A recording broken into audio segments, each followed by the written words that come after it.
सुदूर एक गांव में मोहन नाम का पहलवान रहता था, जिसके पास 5 भैंसें थीं। दिन भर भैंसों की देखभाल करना और उनका दूध पीना ही मोहन की दिनचर्या थी। भैंसों का दूध पीते रहने के कारण वह काफी बलवान हो गया था। मोहन अपने बचाव और सहारे के लिए एक लोहे की छड़ हमेशा साथ रखता था। इस कारण कोई भी मोहन को एक बार देख लेता तो उसकी हृष्ट-पुष्ट काया व शक्तिशाली शरीर को देखकर डर जाया करता था। मोहन का पूरी दुनिया में कोई नहीं था, तो उम्र बढ़ने के साथ उसे अपनी शादी की चिंता सताने लगी थी। इसलिए वह अक्सर लोगों से पूछा करता था कि उसकी शादी कहाँ और किससे होगी। लोग उसे देखकर डर जाते व उसके सवाल का जवाब न दे पाते थे। इस पर मोहन उनके साथ मारपीट किया करता था, जिसके चलते लोगों ने उस रास्ते से ही गुजरना बंद कर दिया था। एक बार किसी दूसरे गांव का एक ब्राह्मण और एक हमाम किसी विवाह समारोह में शामिल होने जा रहे थे। रास्ते में उन्हें मोहन मिल गया। मोहन ने ब्राह्मण को देखा तो उसने दोनों को अपने पास बुलाते हुए कहा कि आप तो मुझे ज्ञानी नजर आते हो, बताएं मेरी शादी कब और कहाँ होगी। इस तरह पहलवान का सवाल सुनकर दोनों ठिठक गए। हमाम काफी चतुर था, उसने सोचा कि अगर हम इससे बहस करेंगे तो इसके बल के आगे हमारा कोई मुकाबला नहीं। हमाम को एक तरकीब सूझी और उसमें दूर एक ताड़ के पेड़ की ओर उंगली से इशारा करते हुए कहा कि आपकी शादी वहीं होगी। हमाम की बात सुनकर मोहन फूला नहीं समाया और प्रसन्न होकर उसने अपनी 5 भैंसें दोनों को दान में दे दी और ताड़ के पेड़ की दिशा में चल पड़ा। उस ताड़ के पेड़ के पास एक महिला अपने पति व एक बच्चे के साथ रहती थी। उसका पति बड़ा ही धूर्त व आलसी किस्म का शख्स था और उसे बात बात पर झूठ बोलने की आदत थी। इस वजह से वह महिला अपने पति से बेहद परेशान रहती थी।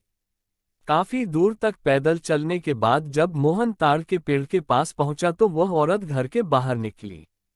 घर के आंगन में प्रवेश करते हुए मोहन लड़खड़ाकर गिर पड़ा और उसका एक हाथ औरत के गाल पर तमाचे की तरह लग गया। औरत को लगा कि पहलवान जरूर उसके पति को जानता होगा। अपने एक हाथ से गाल मलते हुए औरत ने पहलवान को अतिथि कक्ष में बैठने के लिए कहा और उसे जलपान कराने लगी। इतने में औरत का पति वहां पहुंच गया। एक पराये मर्द के साथ अपनी पत्नी को देखकर वह गुस्से से मोहन की ओर इशारा कर पत्नी से पूछने लगा कि यह शख्स कौन है। औरत ने डरते हुए कहा कि उसे लगा कि वह परिचित है, इसलिए उसने उसे भीतर आने दिया। अपनी पत्नी की बात सुनकर वह शख्स और भी क्रोधित हो गया और लड़ने के लिए मोहन की ओर झपका। शख्स को रोकने के लिए मोहन ने अपने लोहे की छड़ उसके सिर पर रख दी, जिससे वह आदमी वहीं मर गया। ये सब दृश्य देखकर उसकी पत्नी रोने लगी। माहौल को देखकर पहलवान वहां से जाने लगा तो उस औरत ने मोहन को रोक लिया और कहने लगी कि उसके पति के अलावा घर में कमाने वाला कोई नहीं था और उनकी मृत्यु के बाद अब तुम्हें हमारे साथ ही रहना होगा। इसके बाद मोहन उस औरत के साथ उसी घर में रहने लगा। मोहन को भैंसों का दूध पीने के अलावा कोई काम नहीं आता था। ऐसे में कुछ दिन बाद जब घर का राशन खत्म होने लगा तो महिला ने उससे कहा कि वह बाहर जाकर कुछ कमा कर लेकर आए या फिर राजा के पास जाकर खेती के लिए जमीन मांग ले ताकि वह खेती कर अपना भरण पोषण कर सके।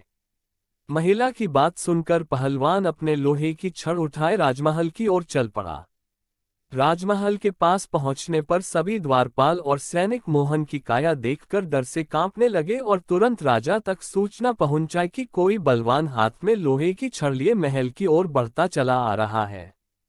सूचना पाकर राजा ने तुरंत अपने मुंशी को बुलाया और उसे तत्काल पहलवान के पास जाकर आने का कारण पूछने को कहा।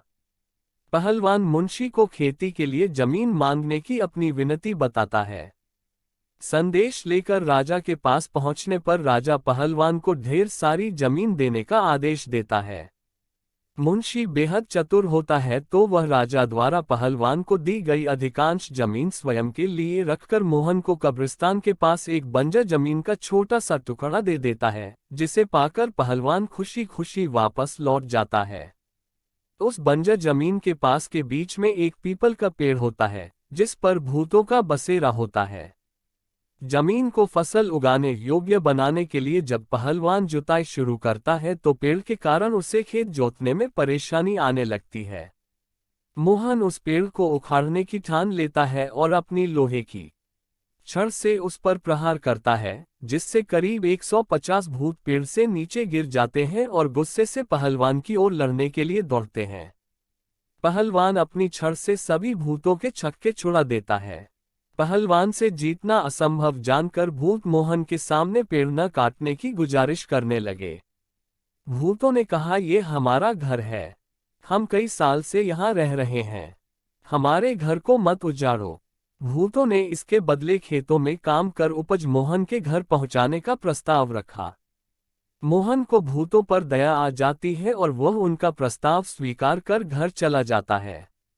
इसके बाद से भूत समय समय पर पहलवान के घर हर फसल पहुंचाने लगे। एक बार उन भूतों का गुरु उनसे मिलने आता है। सभी भूतों को दुबला पतला व कमजोर देखकर वह उनकी दुर्दशा का कारण पूछता है। भूतों से पूरा वृतांत सुनकर गुरु पहलवान को सबक सिखाने की ठानता है और उसके घर की ओर चल पड़ता है। भूतों का गुरु एक बिल्ली का रूप धारण कर पहलवान पर हमला करने की योजना बनाता है। उन दिनों पहलवान के घर में रोज एक बिल्ली रसोई में घुसकर सारा दूध पी जाती थी, जिससे वह काफी परेशान था। उस दिन पहलवान भी उस बिल्ली को सबक सिखाने के लिए दरवाजे के पीछे छिपकर बिल्ली का इंतजार कर रहा होता है। जैसे ही बिल्ली के रूप में भूतों का गुरु कमरे में प्रवेश करता है, पहलवान उस पर प्रहार कर देता है।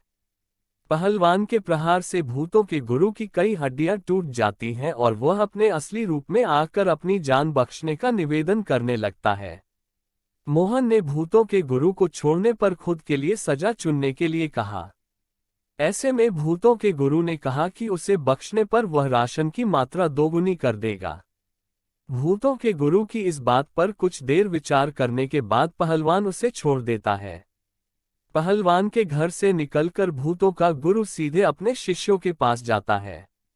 शिष्यों के पूछने पर वह उन्हें पूरा वृतांत बताता है और कहता है कि अब से पहलवान के घर भेजने वाले राशन की मात्रा दोगुनी करनी होगी।